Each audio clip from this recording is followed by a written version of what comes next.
अस्सलाम वालेकुम नाजरीन, अगर आपने मेरा चैनल सब्सक्राइब नहीं किया तो अभी सब्सक्राइब कीजिए और घंटी वाले बटन पे क्लिक कीजिए।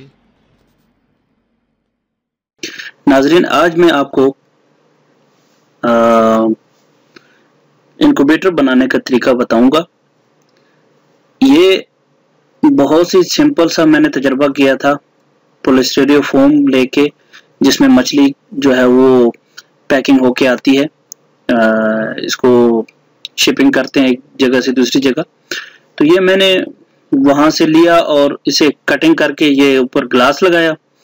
ग्लास लगा के फिर मैंने इसके अंदर जो है वो 2 बल्ब यूज किए, 60 वाट के 2 बल्ब यूज हुए। और ये आपको एक पतली सी शीट नजर आ रही है जो कि बहुत ही पतली सी है। ये इसलिए लगाई है कि ये जो और हीट पैदा होने की वजह से ये पॉलीस्टीरीन फोम जो है वो जलने का खतरा है, इसलिए मैंने इसकी प्रोटेक्शन के लिए इस शीट को लगा दिया।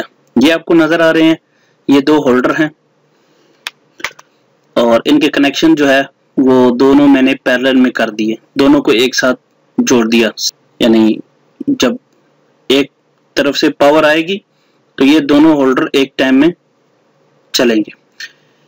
उसके अलावा ये आपको थर्मोस्टेट की जो है वो नजर आ रहा है और उसके अलावा कंप्यूटर फैन भी है और चिकन मैश भी लगाई गई है सेंटर में, ताकि अगर चिकन है अंडे में से जो चूजा निकलेगा वो हीट सोर्स की तरफ ना आए।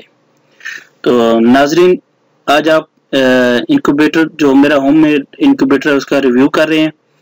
तो ये जो कनेक्शन आप देख रहे हैं ये मैंने कनेक्शन किए हुए हैं। ये सामने आपको थर्मोस्टेट नजर आ रहा है और ये फैन है और फैन के साथ ये जो बल्ब लगा हुआ है इसकी हीट जो है वो पूरे कैबिनेट में ये सर्कुलेट करता है ये फैन।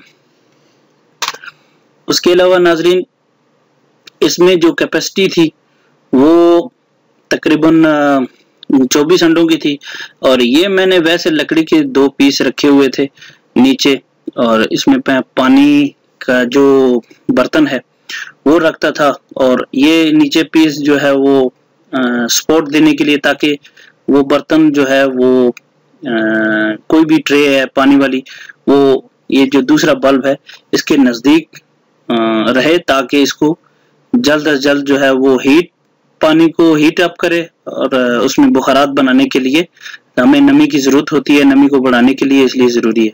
ये मैंने होल्ड किया था लेकिन इसके बाद मैंने बंद कर दिया था क्योंकि अंदर जो है वो टेम्परेचर मेंटेन नहीं हो रहा था। तो नाज़रीन, आप देख रहे हैं कि ये एक थर्मोस्टेट लगा हुआ है जिसके थ्रू जो है वो हम लोग इसके अंदर का टेम्परेचर कंट्रोल करते हैं। ये असल में ये जो बेसिकली थर्मोस्टेट है ये है वाटर हीटर थर्मोस्टेट है, जो कि 30 डिग्री से 110 डिग्री तक कंट्रोल करता है और 220 वोल्ट है और तकरीबन 16 एम्पेयर जो है ये बर्दाश्त करता है।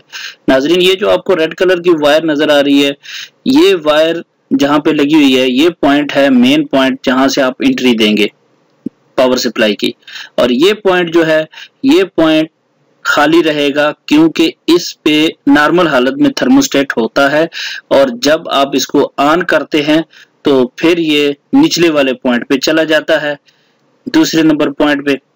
तो हमें जो है वही चाहिए कि जब हमारा थर्मोस्टेट ऑन हो तो हमारी पावर ऑन हो जाए और जब हमारा थर्मोस्टेट ट्रिप करे तो वहां से पावर कट ऑफ हो जाए। बेसिकली ये जो हीट सोर्स होता है उसको कट ऑफ करने के लिए और ऑन करने के लिए इस्तेमाल होता है, इसलिए हमने इसको इस्तेमाल किया था। बाकी जो है वो आपको इसके कनेक्शन जो है वो आपने देखे होंगे। तो इसका जो टेम्परेचर है वो हमने तकरीबन 37.7 पे सिलेक्ट करना होता है और यही टेम्परेचर हमें मेंटेन रखना होता है। ह्यूमिडिटी जो है वो 65 से 75 के दरमियान में होनी चाहिए नाजरीन, तो तब आपका जो इंक्यूबेटर है वो बहुत अच्छे से काम करेगा और आपका जो हैचिंग रेट है वो अच्छा रहेगा। नाजरीन, आपने मुझे कमेंट्स करके और मेरे वीडियोस को लाइक करके और मेरे चैनल को सब्सक्राइब करके मुझे ये बताना है कि आपको मेरी ये वीडियो कैसी लगी और उम्मीद करता हूँ कि आपको मेरी ये वीडियो पसंद आई होगी। इसी के साथ मुझे दीजिए इजाज़त। अल्लाह हाफिज़।